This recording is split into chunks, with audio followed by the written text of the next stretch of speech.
I guess we're ready to go. All right, cool.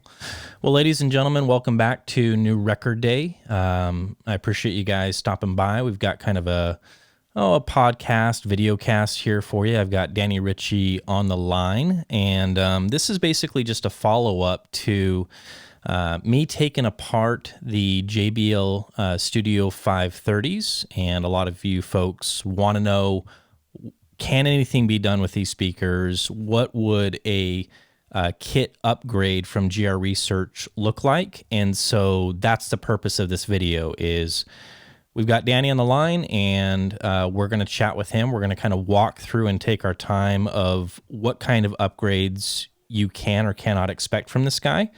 And Danny, I know that you can't see me, but I have every part of this speaker just down on the floor. So if you need me to bring something up to use as an example, I can do that. And then I also have all of the measurements that you took. So folks, as we kind of, trek through this, I think we got all the tools we need to kind of walk people through this guy. True. That's true. I guess for starters, I'd have to say getting this thing apart was not easy. Yeah. It definitely took a little bit of work, a little bit of effort to finally get the tweeter out. Yeah.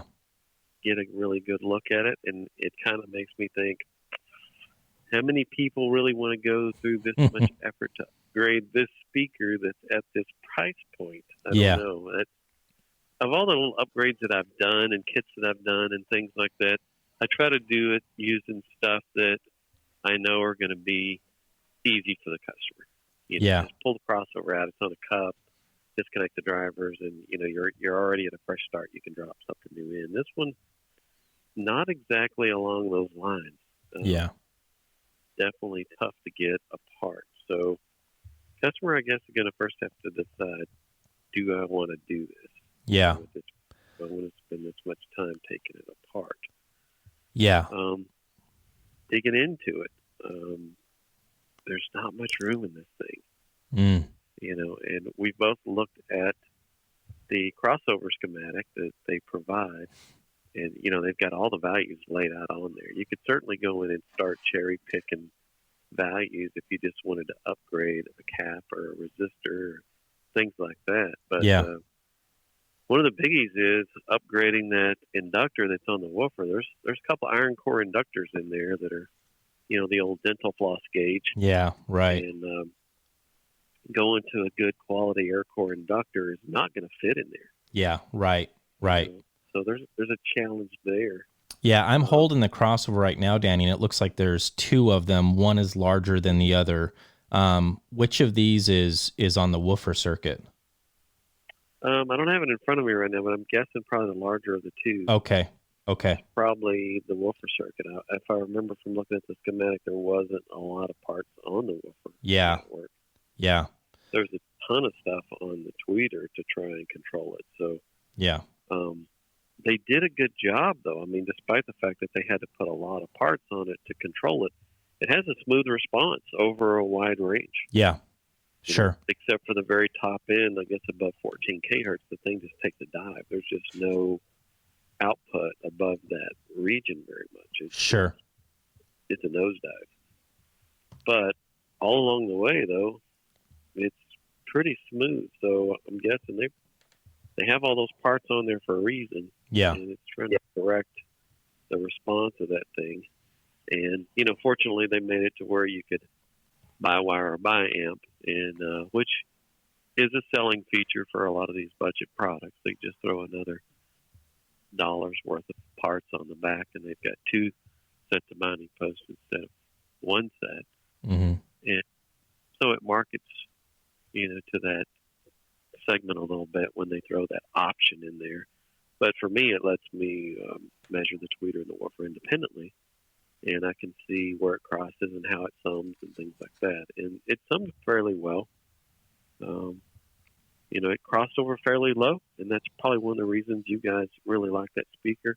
That tweeter's playing down to about a 14 or 1500 hertz crossover point. So yeah, let me pull up your measurement. Oh, yeah, I see that. Wow.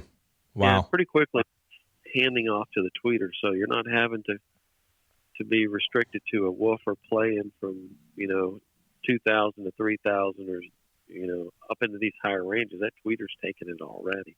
Sure. Yeah. And Yeah. that's one of the reasons that the off-axis response looks pretty good. The vertical off-axis was not bad, but you could see as you started going up in listening height or in measuring height that it started a pretty narrow band dip. I see that. At the cross point, but it's not bad. No. It's not. You could definitely tilt the speaker back a little, to maintain a little more even room response. Okay. Overall, not bad. If we look at the spectral decay on that thing, yeah, I sent you those. Yep. It looks like you got three of them. We have a spectral for the complete speaker, and then the woofer and the tweeter. Yeah. As soon as I saw that long trace, about 1400 hertz or so, you can see it there in the decay. I thought, okay, is this coming from the woofer or is it coming from the tweeter? Because you don't see it in the frequency response. If you look, sure, both roll off pretty smoothly, but they sum to a little bit of a crown there. And right where that crown is, you can see that stored energy. There's a little bit of ring right there. So the next thing is to look at the spectral decay of just the woofer and of just the tweeter. Okay. To see where the culprit is. Okay. I got those up right now. On the woofer, you can see a little bit of stored energy in the woofer there, right below that range, maybe around 1300 hertz or so. There's a little bit of ring there. Yeah. But if you go to the tweeter's response, you see there's a lot of ring right there. Interesting. Okay, Interesting. here's the culprit. Here's a little bit of zing that it's going to add to everything in that frequency range. Is going to get a little bit of a ring to it. Yeah. So, yeah. I would imagine, Danny, and maybe you can talk to this. 1K is probably a pretty sensitive area to get right. I would imagine that you don't want stored energy in that area if you can avoid it. I mean, that's right where you're going to listen to a lot of the piano and upper keys of the piano are right there, and it's going to hold those notes and add a little residual ring to each one of them. Okay. So it would add a little bit of brightness for sure. So, the question is, could we go in and do something with this? And yeah, possibly. I could probably get on this thing and try and see if I could come up with something that controls that resonance a little bit. I mean, we could definitely drop the tweeter lower range there. We could drop it down a little more and try and cross it out of it or get it down in that area. Okay. You can artificially, there's already a little peak there. We could go in, instead of it being a peak, create a little bit of a dipped area and try and get rid of it. It's better to have a slight dip than a ring in that same area. Sure. So could we do something? Probably. But with the limited space that's inside the speaker, it would have to be an external crossover for this thing to get all the components on if it's necessary. So imagine mounting an external crossover to this thing, and then using the two connectors. One to the tweeter and one to the woofer. Right. Yeah, one tweeter, one for the woofer. That would be independent. So you could hook the two up. And of course, the binding posts are, they're your standard typical stuff. Budget stuff. Yeah, just brass with a ferromagnetic screw on the other end or nut on the other end of it. So not exactly a high-end binding post. I mean, could we go in and put two connectors in there? Yeah. Right. You'd have to have two sets of two connectors plus a set of two connectors going to the crossover. So you're thinking three sets of two connectors, whole new crossover. We're talking a lot of work here for a speaker that you just bought for $300. Yeah. Right. Yeah. Right. So, in my mind, this is one of those where I'd have to say it's not a bad speaker for $300. Is it a high-end audio speaker? No. Yeah. Is it something you can enjoy for a lot of music? Yeah, you probably could. It has a reasonable, smooth response and does a lot of things really well. But to throw another 400 at it or more to bring it up to kind of a more audiophile level speaker, I'd have to say, and I only say this because, a lot of these hobbyists, they jump on these upgrades and they're easy upgrades. They're like beginner level upgrades. This one would be like novice level, or more upgrade. Because Intermediate. of the complexity. Yeah, intermediate level. There's a lot of parts. Somebody with some experience. So somebody that's got an experience that's a DIY guy could pull this off pretty easily, but that same guy could just go build one of our kits for less money and be like way past it. You know, like you've got a couple pairs of those XLS Encores over there. Oh yeah, they're in the shot right now. They're just to the side of me. Yeah, yeah, they're just to the side of you. So for what the upgrade on this would cost, especially due to swapping out those cheesy binding posts for some tube connectors, you're already at $150 worth of binding post, just tube connectors alone. Yeah, just to mount it externally. So yeah, you're probably spending more money to upgrade these than you could build a pair of XLS Encores with the good parts. Yeah. For that intermediate advanced hobbyist, I don't see them jumping on this one as a fun one to upgrade. It's just too much involved on this one. So Gotcha. Yeah. So I guess that my question would be is, okay, so knowing what we know now, which is, look, if you want to move in this kind of a direction, yes, Danny could help you with it, but understand there's going to be cost involved that is going to exceed what you paid for these, especially if you got them on clearance. So you're now paying more in upgrades than you actually paid for the speaker. That's for sure, without a doubt. And granted, you don't even know what that crossover is actually going to look like and the parts involved. And so we're kind of guessing, but we do know for a fact it's going to be more than $300, you know? Yeah. I mean, it's going to be a fairly complex network to control everything that tweeter's doing. I mean, they've got a ton of parts on it to control it. Sure. That response. So I guarantee you it's not going to be something I can go in and put a second order filter on and it's going to look good. It's going to take some parts. And those, when you start replacing all those parts with high quality parts, the cost starts adding up in a hurry. What if we went about this in a little bit of a different, from a different angle then? What if we say, okay, knowing what we know, let's set the crossover to the side.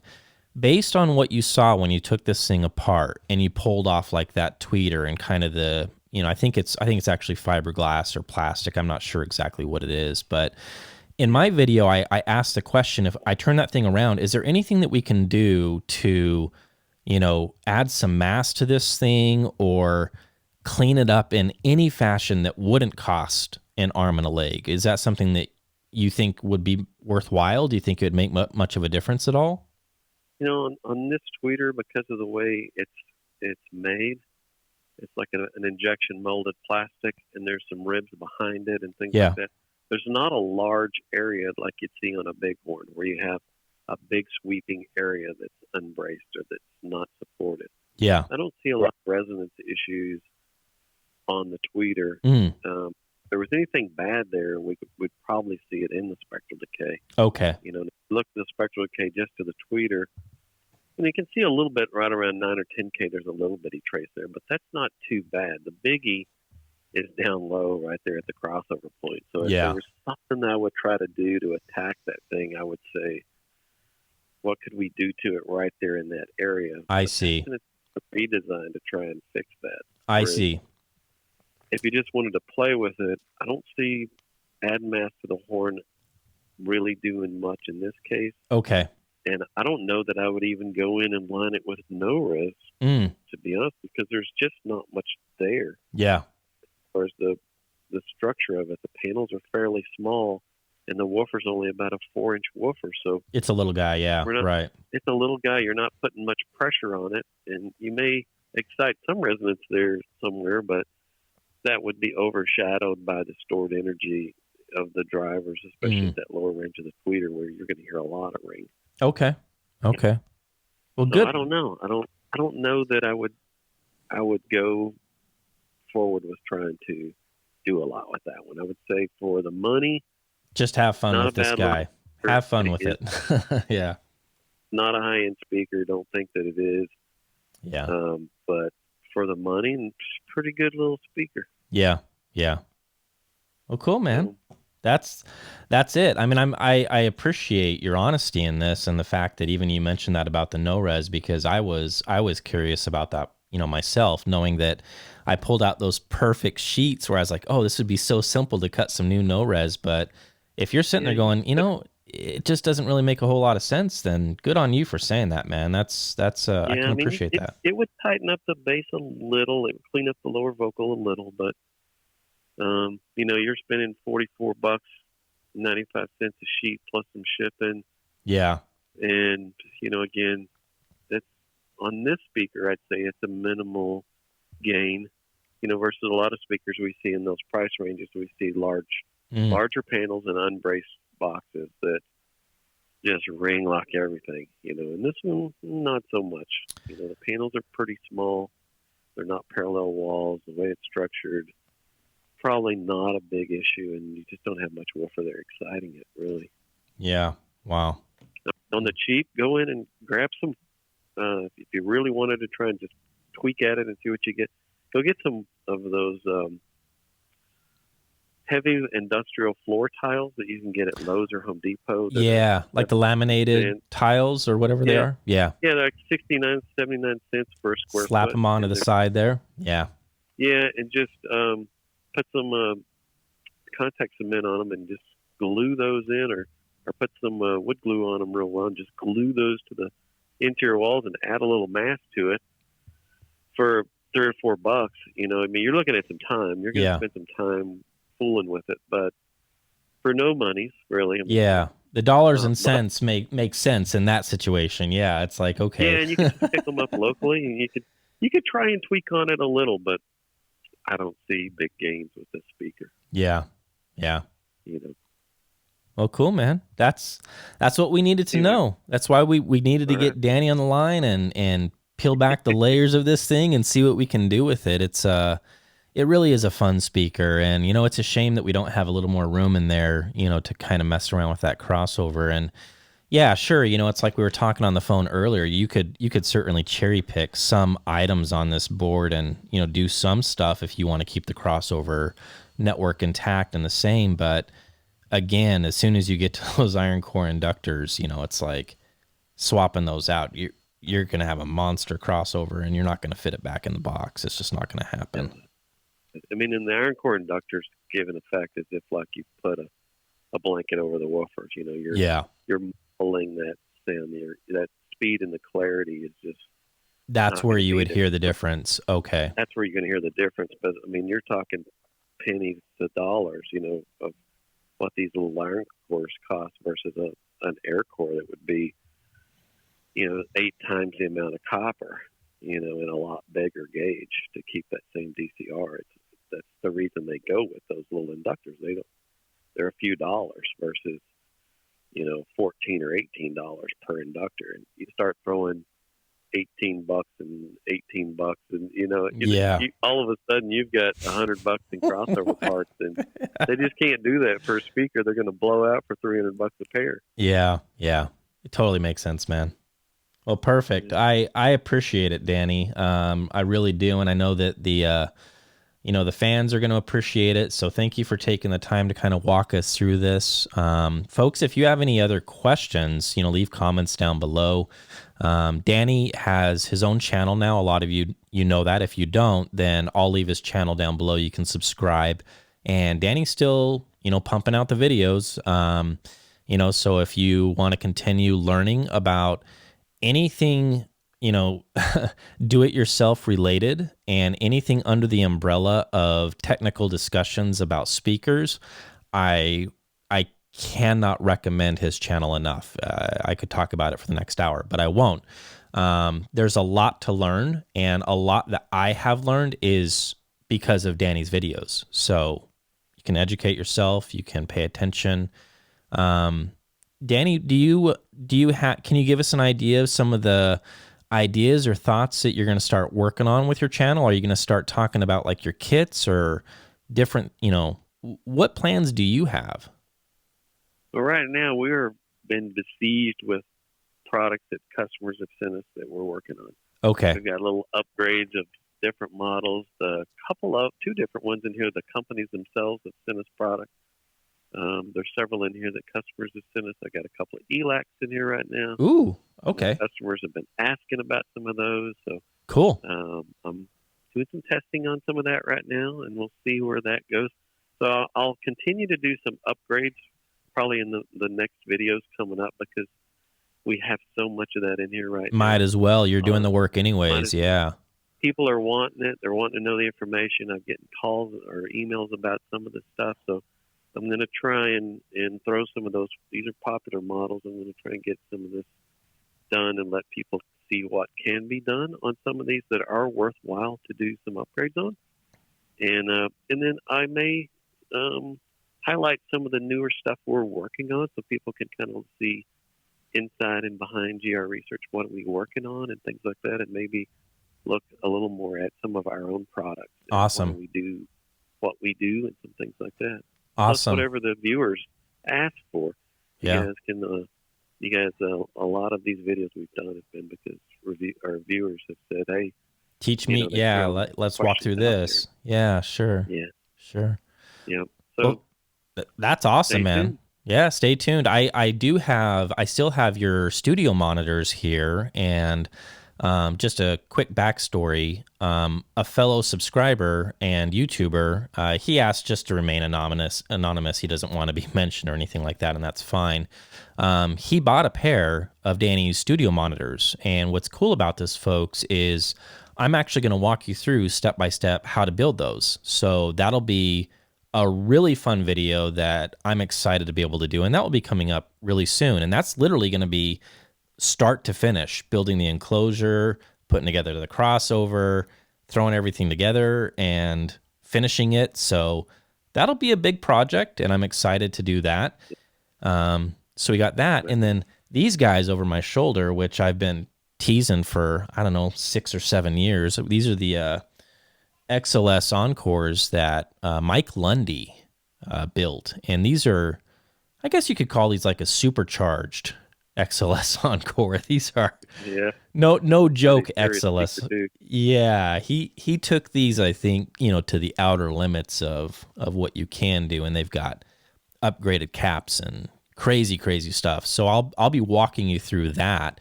And I'll ask Mike if I can take these apart. I want to get his permission. I can take these apart and show what's on the inside. I'm sure he'll be fine with it, and we'll dive into those as well. So, yeah, it looks like we got some fun stuff, fun projects coming up here pretty soon. Yep. Why not? We're all shut in at the moment, right? Yeah. Yeah. Supposed to be anyway. Yeah, it's staying indoors away from everyone else. So. Yeah, how do audiophiles react to having to stay indoors? Oh, well, we listen to music. It's like, okay, music, back to normal. They go online and they order kits to build, and yeah, this has caused no delays here. I mean, there's been a little bit of a boom here from well, that's you good, guys man. that are sitting at home and all the hobbyists wanting something to work on and build while they're stuck at home. And awesome. We've covered up. Oh, man. Awesome. Well, cool, man. I won't take any more of your time, folks. Thanks for stopping by. We appreciate it. Again, Danny Richie's channel is down below. Make sure you subscribe, and thanks for stopping by. We certainly do appreciate it.